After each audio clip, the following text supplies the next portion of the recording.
बुद्ध के संग सबके लिए खुले रहते थे। सब उनके शिष्य बनना चाहते थे। कुछ लोगों को बुद्ध सीधे अपने संघ में शामिल कर लेते थे, तो कुछ को कहते थे तुम एक दिन रात के लिए शमशान में जाकर रहो। इसी प्रकार एक व्यक्ति बुद्ध के पास आया और कहा, मुझे अपना शिष्य बनाए। बुद्ध ने उस व्यक्ति से कहा, तुम्हें मेरा शिष्य बनने के लिए एक दिन पूरा शमशान में बिताना होगा और तुम वहां जो भी सीखोगे मुझे आकर बताना होगा। उसके बाद ही तुम संघ में शामिल हो पाओगे। वो व्यक्ति ये सुन घबरा गया। उसने बुद्ध से कहा, दिन में तो ठीक है, लेकिन रात में शमशान में रहना खतरनाक है। बुद्ध ने कहा, कैसा खतरा? व्यक्ति ने कहा, वहां भूत प्रेत होंगे, वो मुझे पकड़ लेंगे। बुद्ध ने कहा, क्या तुमने भूत प्रेत देखे हैं? व्यक्ति ने कहा, नहीं, पर मैंने सुना बहुत है और कुछ लोगों को देखा है जिनमें भूत आ जाते हैं। वो अजीब अजीब हरकत करते हैं। तब बुद्ध ने कहा, तो तुम्हारे पास ये सुनहरा अवसर है ये जानने का कि भूत प्रेत होते हैं या नहीं।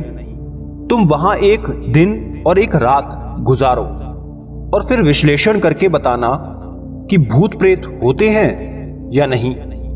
अगर तुम्हें वो मिल जाएं, तो तुम उनका विश्लेषण करना कि वो कैसे होते हैं, और अगर नहीं मिले तो तुम ये भी जान पाओगे कि वो नहीं होते। तुम घबराना मत।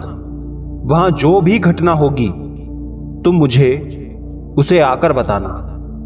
व्यक्ति ने कहा, ठीक है गुरुदेव, अगर आप चाहते हैं तो एक पूरा दिन और रात मैं शमशान में गुजार लूंगा। बुद्ध ने कहा, ठीक है, अभी तुम आश्रम में आराम करो और कल सुबह ही शमशान के लिए निकल जाना। बुद्ध ने अपने 4 शिष्यों को कहा कि वो व्यक्ति कल शमशान जाएगा, तुम उसके पीछे जाना और उस पर नजर रखना, उसका ध्यान रखना, पर याद रहे उसे ये बात पता ना चले कि तुम उसके पीछे गए हो। अगले दिन वो व्यक्ति बुद्ध के पास गया और बोला, जैसा आपने कहा था मैं शमशान के लिए निकल रहा हूं। बुद्ध ने उस व्यक्ति से कहा, ठीक है, अब तुम जा सकते हो। वो व्यक्ति शमशान गया। अगले दिन वो व्यक्ति बुद्ध के पास आया। बुद्ध उसे देख मुस्कुराए और बोले कि तुमने एक पूरा दिन पूरी रात वहां गुजारी, तुमने क्या देखा और सीखा? व्यक्ति ने कहा, मैं वहां सुबह सुबह गया।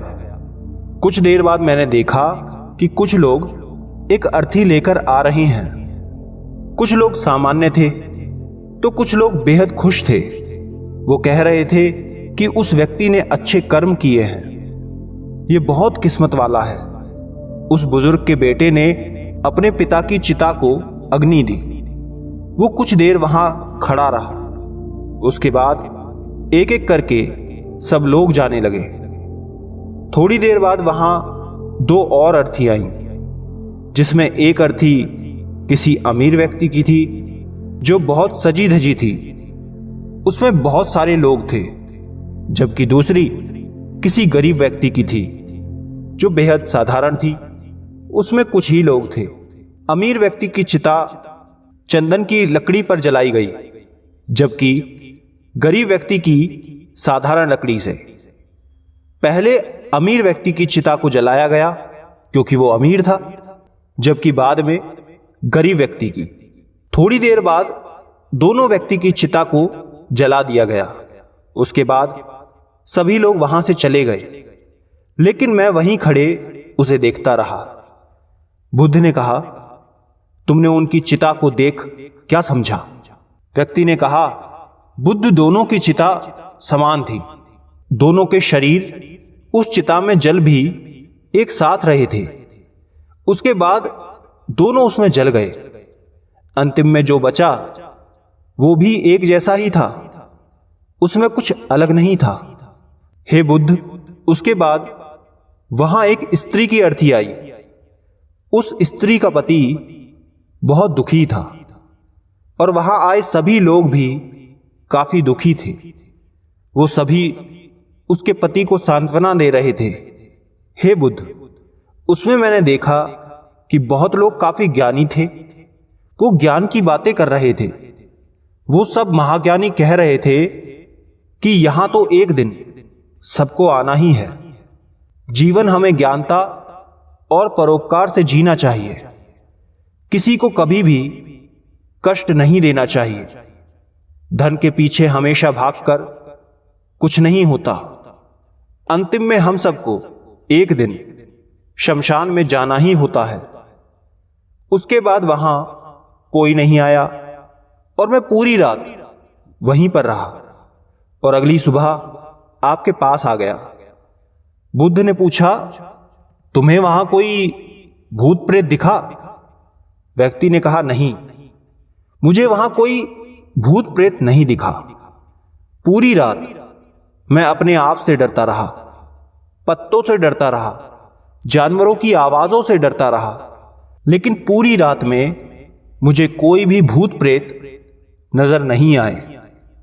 बुद्ध ने उस व्यक्ति से कहा, ठीक है, अब तुम जाओ और आश्रम में आराम करो।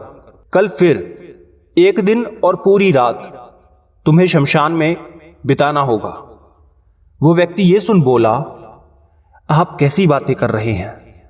आपके कहने पर आज मैं पूरा दिन पूरी रात वहां पर रुका। वो समय मैंने कैसे काटा है मैं ही जानता हूं। अब मैं दोबारा वहां नहीं जाऊंगा। बुद्ध ने कहा, देखो, जो खास चीज तुम्हें वहां जाकर मिलनी है वो तुम्हें अभी तक नहीं मिली है। तुम एक दिन और वहां रुको, एक रात और वहां रुको, तुम्हें वो अवश्य मिल जाएगी।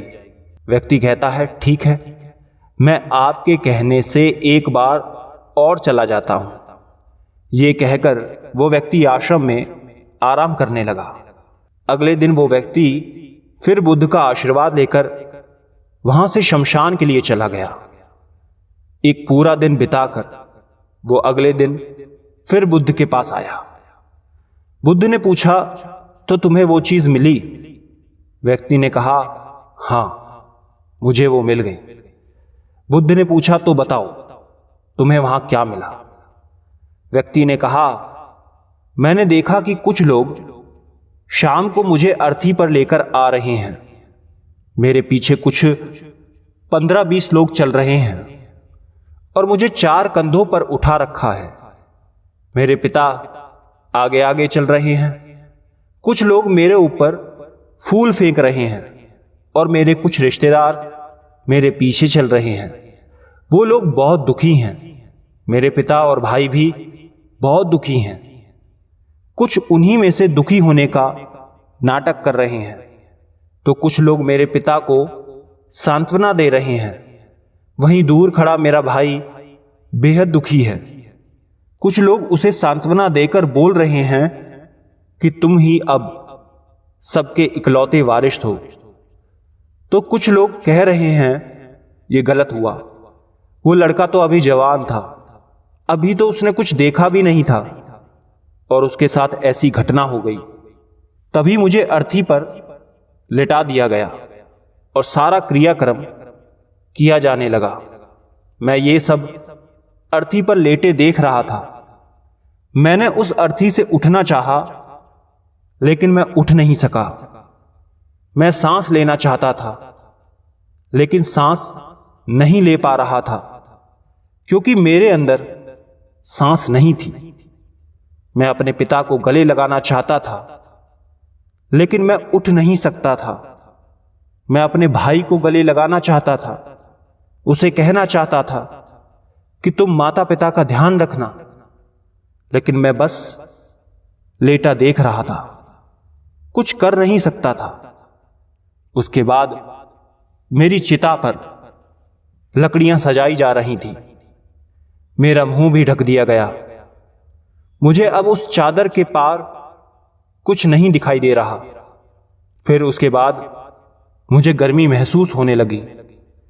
फिर मैंने देखा कि मुझे जलाया जा रहा है। मेरे हाथ पैर जलने लगे, मेरी हड्डियां, खाल सब जलने लगी। धीरे धीरे अग्नि और ज्यादा बढ़ गई थी। मैं वहां से उठना चाहता था, मेरा दम घुट रहा था, मैं सांस लेना चाहता था, लेकिन मैं ऐसा कुछ नहीं कर पा रहा था। मैं उस अग्नि में पूरी तरह खो गया। मैं पूरी रात खुद को ऐसे ही जलता देखता रहा। मैंने देखा कि अंतिम रूप से मेरे पास केवल मेरी राख ही बची हुई है। उस पूरी रात ना तो मैं डरा, ना ही मुझे डर का एहसास हुआ। पता नहीं कहां मैं पूरी रात खोया हुआ था। और सुबह होते ही मैं आपके पास आ गया। बुद्ध मुस्कुराए और बोले कि अब तुम संघ में शामिल हो सकते हो, और वास्तव में ध्यान और ज्ञान होने के लिए ध्यान का बीज अंदर होना बहुत जरूरी है। वो बीज तुम्हें वहां कल रात मिला, जब तुमने जाना कि वहां सब कुछ नश्वर है। इस दुनिया में सभी व्यक्ति शमशान में जाने के बाद ये तो देख लेते हैं कि सभी को वहां जाना है, लेकिन जैसे ही वहां से बाहर निकलते हैं वो ये सब भूल जाते हैं और फिर अपनी जिंदगी वैसे ही जीते हैं, वैसे ही कर्म करते हैं, वैसे ही अधर्म करते हैं, वैसे ही लालच करते हैं और वैसे ही क्रूरता दिखाते हैं। और जैसे ही शमशान में जाते हैं सब धार्मिक हो जाते हैं। पहली बार जब तुम शमशान में गए तो तुम भी उन्हीं ज्ञानी व्यक्तियों की तरह थे, जैसे कि वहां सभी महाज्ञानी व्यक्ति आते हैं। और जैसे ही तुम दोबारा वहां गए और आज वापस आए हो तो तुम्हारे अंदर भी ज्ञान का बीज उत्पन्न हो गया है। हम तब तक जीवन को नहीं समझ सकते जब तक हम मृत्यु को नहीं जानते। जो व्यक्ति बीमार है वही स्वास्थ्य के महत्व को समझ सकता है। जो ध्यान का बीज तुमने कल रात पाया, अब उसे तुम्हें लक्ष्य बनाना है, और ऐसा विशाल लक्ष्य तुम्हारे अंदर उत्पन्न होगा जो सभी को ध्यान की छांव से परिपूर्ण करेगा। दोस्तों, आपने क्या सीखा इस कहानी से कमेंट में लिखकर जरूर बताना। धन्यवाद।